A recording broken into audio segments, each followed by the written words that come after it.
أفواه تشرب من وحي الرحمن فتزيد ورودا وتلاوة وتراها عين الرحمن.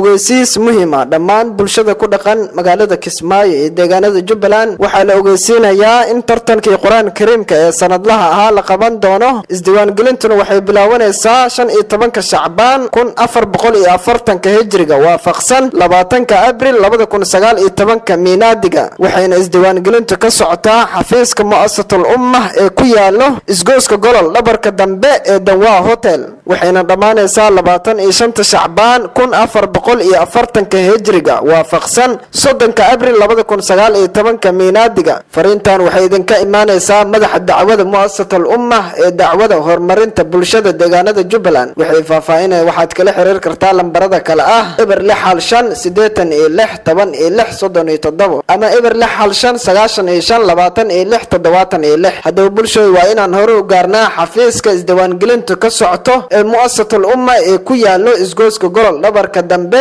ee Dawaa Hotel. طبتم يا أهل القرآن وما أجملهم بين ذهاب ومجيء